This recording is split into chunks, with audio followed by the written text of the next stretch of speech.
আজকে বর চিকেন নিয়ে এসেছিল বাজার থেকে, তো আমি ভাবলাম যে একঘেয়েমি আলু দিয়ে চিকেন তো খাওয়াই হয়, আজকে একটু করে ফেলি চিকেন চাপ। তো চাপের পিস নেই তো কি হয়েছে, নর্মাল এই পিস দিয়েও চিকেন চাপ করলে খেতে খুব ভালোই লাগে। তো দেখে নাও, ফার্স্টে দিয়ে দিলাম পেঁয়াজ পেস্ট, তারপর তার মধ্যে অ্যাড করলাম আদা আর রসুন বাটা, তার মধ্যে দিয়ে দিচ্ছি টক দই। এইটাকে ভালো করে মিক্স করে নিতে হবে চিকেনের সাথে। তোমরা চাইলে হাত দিয়েও মাখাতে পারো, কিন্তু আমার হাত দিয়ে করতে একটু অস্বস্তি হয়, তাই আমি স্পুন দিয়ে এই সবগুলো করি। তো যাই হোক, এটা ভালো করে মিক্স করে নিয়ে তারপর এর মধ্যে অ্যাড করব কেওড়ার জল, যেটা হচ্ছে কেওড়া ওয়াটার। তো সব কিছুই যে বেশি বেশি দিলে তার টেস্ট ভালো হয়ে যাবে তার কোনো মানে নেই, একটু ঠিকঠাক অ্যামাউন্টের দেবে, তাহলেই দেখবে টেস্ট খুব ভালো হয়েছে। তার মধ্যে দিয়ে দিলাম রোজ ওয়াটার, যেটা গোলাপ জল বলে, তো সেটা একটুখানি দিয়ে দিলাম। তারপর এইটা হচ্ছে মিঠা আতর।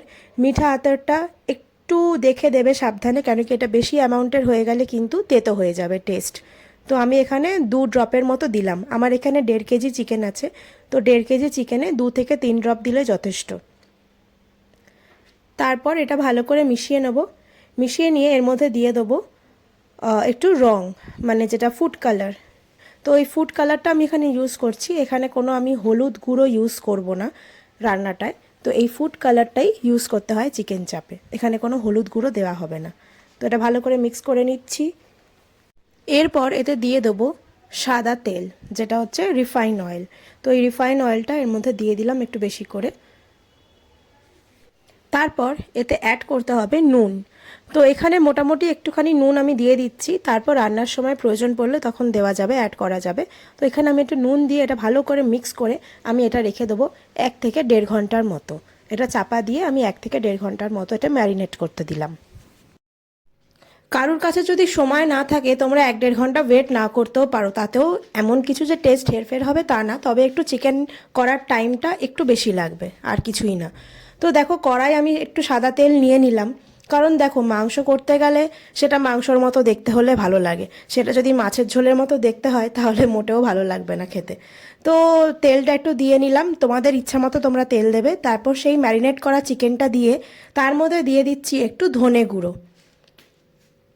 ধনে গুঁড়োটা দিয়ে মিক্স করে নিয়ে একটু লাল লঙ্কার গুঁড়ো দেবো আর একটু কাশ্মীরি রেড চিলি পাউডার দেবো, যাতে কালারটা একটু ভালো আসে।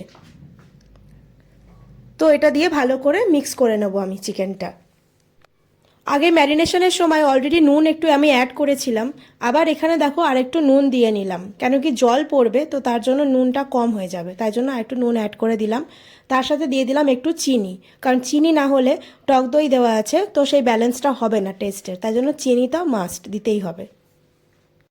এরপর দেখো আমি একটা পেস্ট বানিয়েছি, সেটা হচ্ছে চালমগজ, পোস্ত আর কাজু।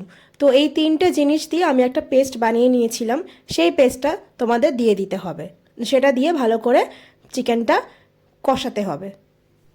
আমি এর মধ্যে সামান্য একটুখানি জল দিয়ে, কারণ খুব বেশি জল প্রয়োজন নেই, তো সামান্য একটু জল দিয়ে ঢাকনা দিয়ে মাংসটা রান্না হতে দেবো।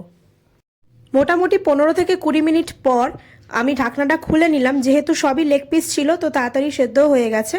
তো দেখো, আমি গ্যাসটা নিভিয়ে দিয়ে এবার এর মধ্যে অ্যাড করে দিলাম ঘি, আর তার সাথে দেবো হচ্ছে ঘরে করা গরম মশলা গুঁড়ো। তোমরা চাইলে সানরাইজের গরম মশলা গুঁড়ো অ্যাড করতে পারো, কোনো তাতে অসুবিধা নেই। এবার আমি এটা ভালো করে একটু মিক্স করে ঢাকনা দিয়ে মোটামুটি 5 থেকে 7 মিনিট রেখে দেবো, যাতে স্মেলটা খুব ভালো আসে চিকেনে। তো আমার চিকেন চাপ পুরো রেডি। এবার এটাকে সার্ভ করে দেব বাসন্তী পোলাওয়ের সাথে। তোমরা বাসন্তী পোলাও ছাড়াও যদি পরোটা বা রুটির সাথে খেতে চাও বা বিরিয়ানির সাথে সেটাও খেতে পারো।